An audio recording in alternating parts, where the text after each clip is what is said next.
నమస్తే అందరికి. NTR dragon movie glimpse అయితే రిలీజ్ అయింది. ఏదైతే గ్లిమ్స్ ఉందో గ్లిమ్స్ మనకు 4 minutes ఉంది. ఆ 4 minutes maximum 2.5 minutes back story చెప్పిళ్ళు. బ్రిటిష్ వాళ్ళు వచ్చిన తర్వాత ఏం జరిగింది, వాళ్ళు ఎందుకు పోలేదు, అండ్ వాళ్ళు వెళ్ళిన తర్వాత ఏమైంది అనేది.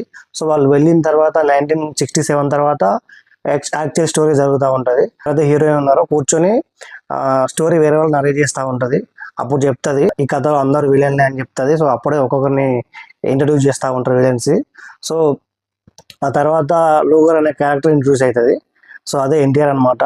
ఎన్టీఆర్ లుక్స్ కానీ బాడీ బిల్డింగ్ కానీ చాలా బాగుంది.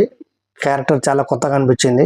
అంటే ఇంతకుముందు చేసిన సినిమాల కంటే చాలా బెటర్గా అనిపించింది. అండ్ కొన్ని షార్ట్స్లో ఎన్టీఆర్ యొక్క ఎమోషనల్ యాంగిల్ కూడా చూపించిళ్ళు. అని పూర్తిగా రివీల్ చేయలేదు. కాకపోతే సో గ్లిమ్ చూసిన తర్వాత ఏమనిపించిందంటే ఇంతకుముందు కేజీఎఫ్ కానీ సలార్ సినిమాలో ఎలివేషన్స్ అవి ఎక్కువ ఉంటాయి కదా. సో ఇది చూసిన తర్వాత ఏమనిపించిందంటే సినిమాలో ఎలివేషన్స్ అండ్ యాక్షన్ సీన్స్ కంటే డ్రామా ఎక్కువ ఉంటుంది అనిపిస్తుంది. సో తెలుసు కదా ఎన్టీఆర్ డ్రామా అంటే పిచ్చే గీతాడు. ఓవరాల్ గ్లిమ్స్ అయితే మంచిగా అనిపించింది, చాలా బాగుంది. ఏదైతే ఎక్స్పెక్టేషన్స్ ఉన్నాయో ఆ ఎక్స్పెక్టేషన్ రీచ్ అయ్యి నాకైతే. సో మీకేమనిపించిందో కామెంట్ చేయండి.